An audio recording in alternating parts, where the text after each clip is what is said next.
Sometimes it looks like the bureaucracy that we've created, the middle class establishment of higher education, seems to be something that is challenging for them to navigate because it can be foreign to them. So it's interesting this morning, the person was talking about higher education being the equalizer.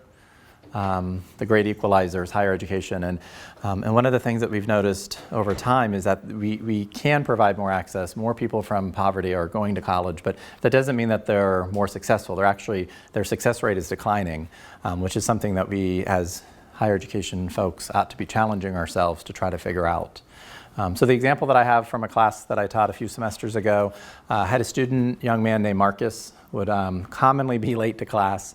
And for oftentimes people growing up in poverty, sometimes their perceptions, they gave a case study in the book talking about a person who was struggling with being a single parent, about to lose a job, working multiple jobs perhaps, and struggling to get someplace on time. I think they had an appointment or they were trying to go to school, and they kept getting in trouble because they were late.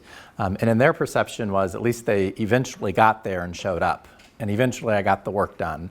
And for us, we expect people to be on time, right?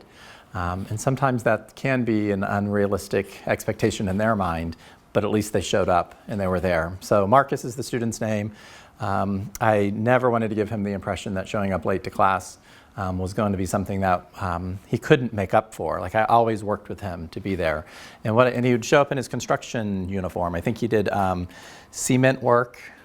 He was building houses out at Celebration, out off of 192. And as I got to know him, and that's the key to this, the relationships are the key to this whole conversation. As I got to know him, he was married, they had a child. They had one vehicle that they shared when it was working, and he didn't always have access. His wife, I think, worked further down the road, further down 192 than he did. And he was struggling to catch the bus to get there on time. And at the end of every class, I noticed